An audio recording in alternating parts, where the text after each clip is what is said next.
কালো দামড়া। আজকের যে ভিডিওটা করছি সেটা সবাইকে প্রথমে অনুরোধ করছি আপনারা শেয়ার করুন। আমি এরকম ব্যক্তিগত ব্যাপার তুলে ধরার চেষ্টা করি না, কিন্তু এটা এমন কিছু জিনিস যা মাঝে মধ্যে চোখে পড়েছিল, যেটা দেখেছিলাম, আমার মনে হলো যে সবার সাথে শেয়ার করা দরকার, এবং তাই আপনাদের সামনে আনছি। এবং বারবার একটা বিনীত অনুরোধ, আপনারা শেয়ার করুন। এটা সচেতন করবে অনেক মানুষকে, যারা দেখবে, এই জানিয়ে শুরু করছি। এই ভিডিওটা এমন একটি ছেলেকে নিয়ে যার কাজ অসামাজিকমূলক, যার কাজ অনেক ক্ষতি করে দেয় অনেক সংসারে, অনেক ক্ষতি করে দেয় অনেক যুবক যুবতীদের ভবিষ্যৎকে। নামটাতে আমি আসবো তার আগে, এরকম কেন একটা বিশেষণ ব্যবহার করছি? বিশেষণ ব্যবহার করছি তার কারণ বললাম, ক্ষতি করে দেয় অনেক মানুষের, অনেক সংসারের, অনেক যুবক যুবতীদের ভবিষ্যতে। কিন্তু ব্যক্তিগতভাবে যদি তাকে দেখি, জেলে যাওয়া তার কাছে জল ভাত। আজ পর্যন্ত 4 বার জেলে গেছে। কি কি ঘটনা, মহিলা ঘটিত, মাদক দ্রব্য জন্য আরো একটা কিছু বিষয় গেছিল, এবং চতুর্থবার হচ্ছে চাকরির বিষয়। তার আগে আরেকটা কথা আপনাদের বলে দিই, পশ্চিমবঙ্গ এখন ভোটের বাজার, কিন্তু এটাতে কোনো রাজনৈতিক রং না দেয়াই ভালো। ছেলেটি যেমন 4 বার জেলেও গেছে, অন্তত 4টে পার্টিও করেছে। তা এটা থেকে নিশ্চয়ই বোঝা যাচ্ছে যে কিছু কিছু জায়গায় রাজনৈতিক দলকে কিন্তু এরকম দামড়ারা ব্যবহার করে। গল্প যাওয়ার আগে আশা করি বুঝতে পারছি, এটা একটু শেয়ার করুন, সবাইকে সচেতন করুন, এবং এরকম যেন কারোর হাতে কেউ না পড়ে সেটা নিশ্চিত করুন।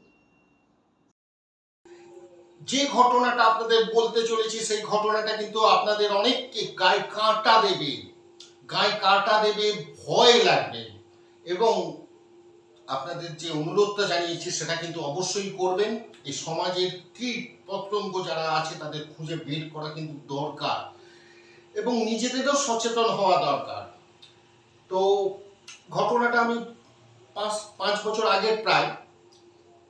এবার অনেকের আপনাদের মনে হতে পারে কেন 5 বছর করলাম না। 5 বছর আমি করলাম না কারণ আমার প্রশাসনের উপর সম্পূর্ণ আস্থা ছিল এবং এখনো আছে, এবং তার সাথে নিজেকেও কিছু ডকুমেন্ট কালেক্ট করতে হয়, কিছু উইটনেস রাখতে হয়, সেটাও আমি রেখেছি।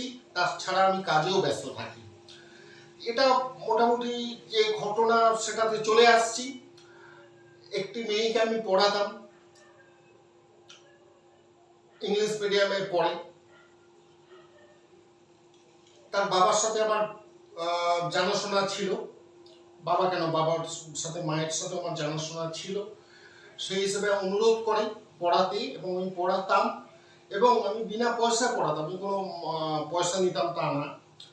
তা পড়াতে পড়াতে মাঝে মধ্যে তার বাবা তাকে নিতে আসতো। করতে করতে একদিন আমি দেখতে পেলাম তার যে স্কুটি করে যায়, সে স্কুটিতে ভর্তি রাখা সিভি, বায়োডাটা, এবং বায়োডাটাটা সিটের উপর ধরে এরকম করে রাখছে বাড়ির সামনে। তখনও মেয়েকে যেহেতু ছাড়িনি, আমি প্রশ্ন করেছিলাম মেয়ের সামনে না, পরবর্তীকালে, যে এত বায়োডাটা কিসের? বলে আমি চাকরি দিচ্ছি। তারপর ঘটনাটা এমন হয়ে গেল, আমি জেলাতে ছিলাম, জেলাতে কাজ করতাম। জেলা থেকে একদিন রাত্রি 10:30 নাগাদ আমি লাস্ট ট্রেন বা লাস্টের আগের ট্রেনে বাড়ি ফিরছি। তখনও দেখা, আমি চা খাওয়ার খুব অভ্যেস আছে।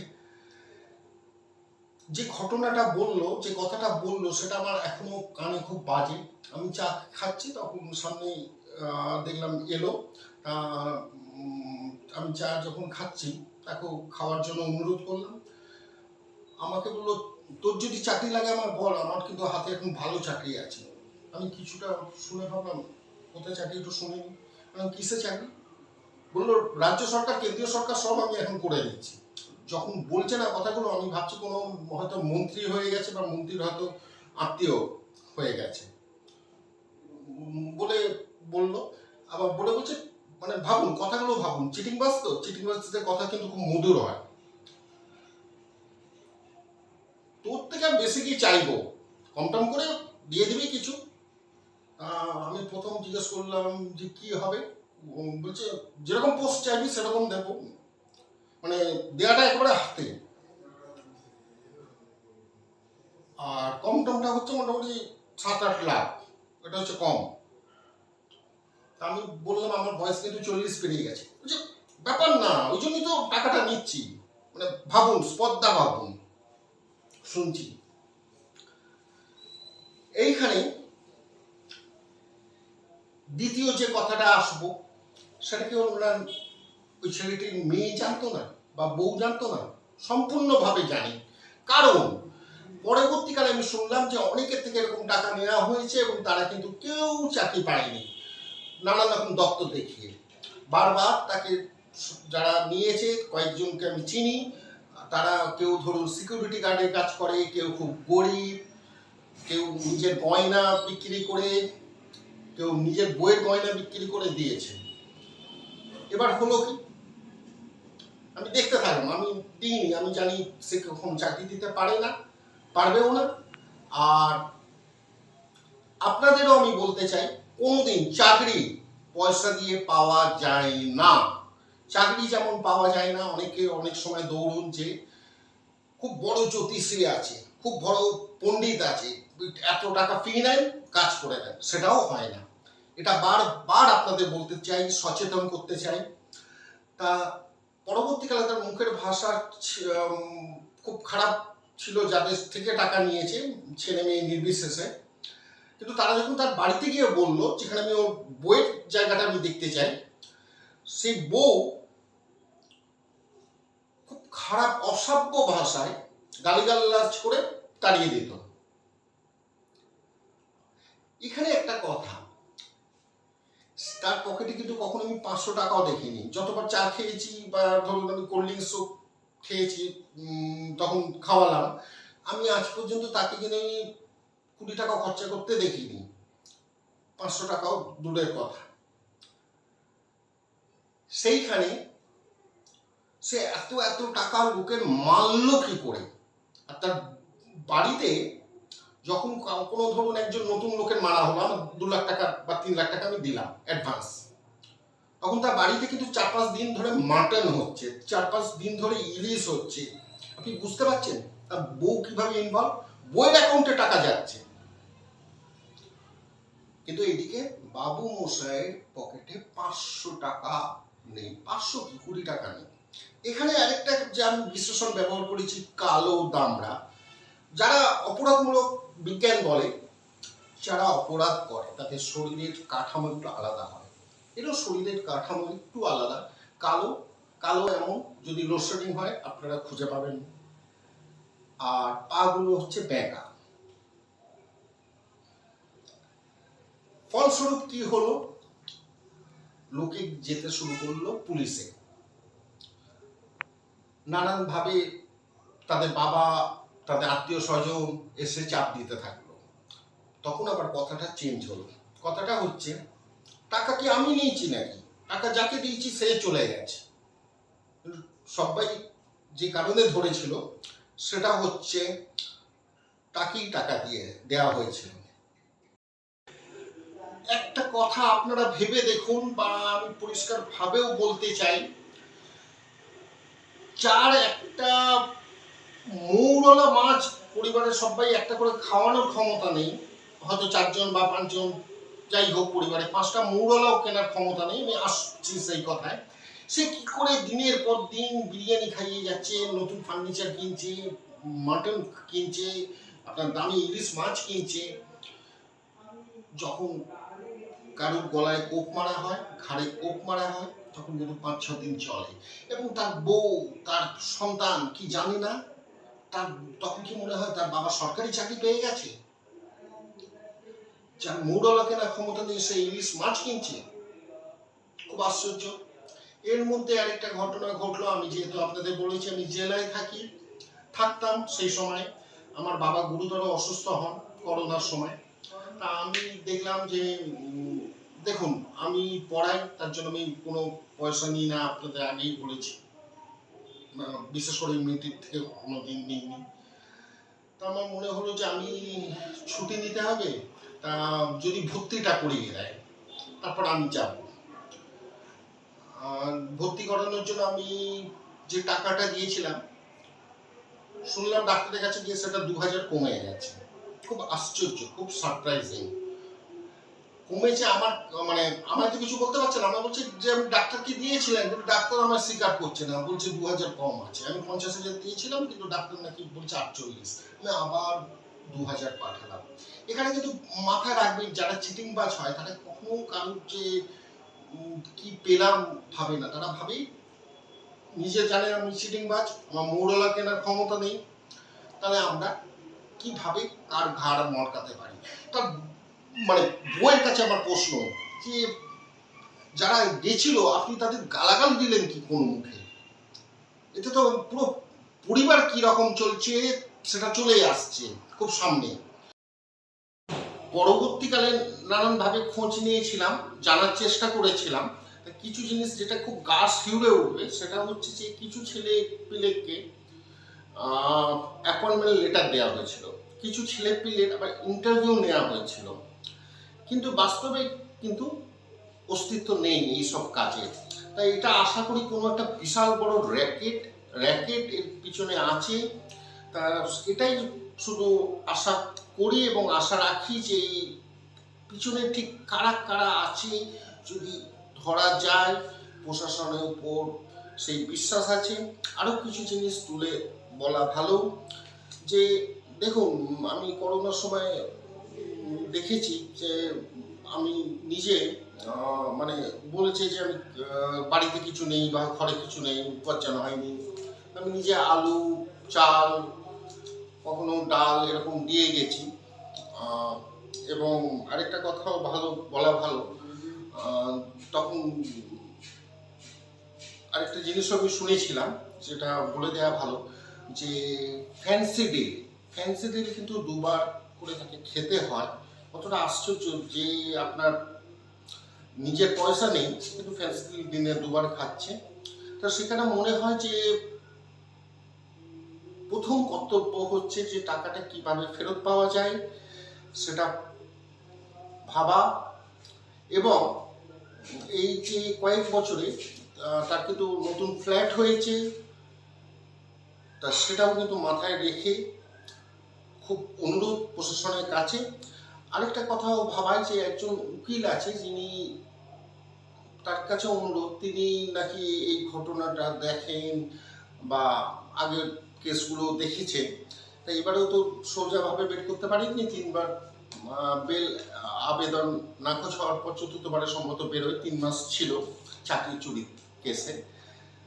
তা এই রকমের একটা কেস আপনার নিতে ইচ্ছে করে? ওনার উকিলের কাছে আমার প্রশ্ন, এত লোকের হাই আছে, আর যারা স্ত্রী বা সন্তান নতুন যদি রিল না ছেড়ে টাকাটা দেওয়ার ব্যবস্থা করা হয় তাহলে মনে হয় অনেক পরিবার, অনেক ব্যক্তি বাঁচবে। পয়সাটা তো তাদের, সেটা ভাবতে হবে। আর খোঁজ নিয়ে দেখেছিলাম যে সে কি করে। দেখেছিলাম সে একজন ঠিকা কর্মী, কন্ট্রাকচুয়াল, যার মাইনে হচ্ছে 8,200 টাকা।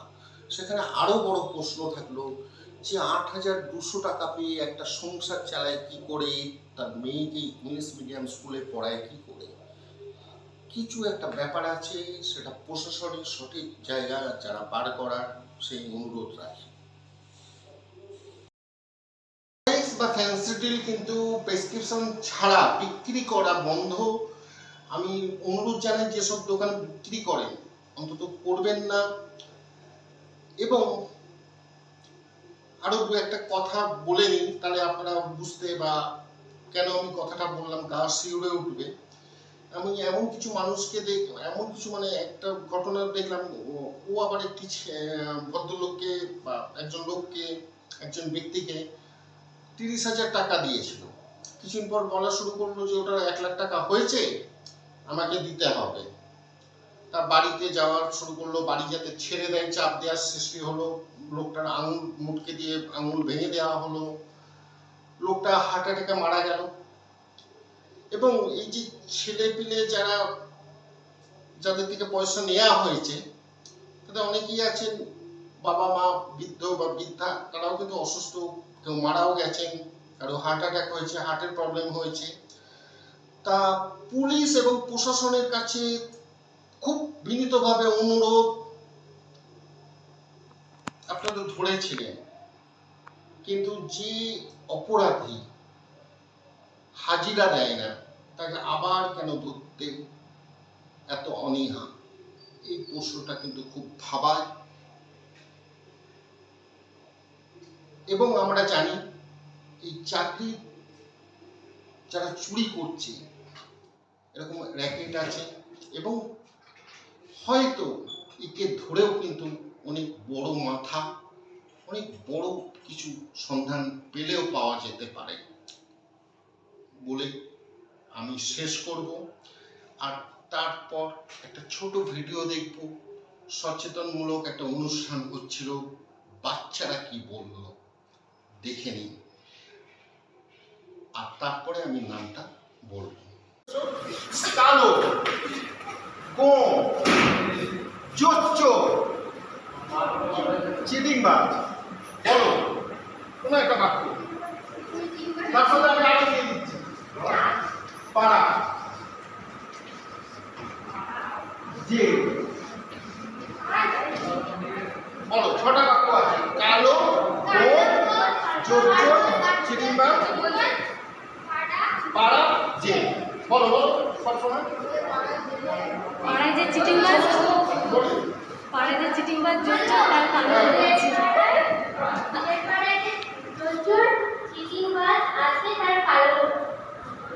ঠিক আছে, চিটিংবাজ মানে আলাদা একটু হবে মানুষের থেকে, সাধারণ মানুষের মতো হবে না তো? হ্যাঁ না না, সব সময় না। বলো তোমার মাথায় কিছু আসছে?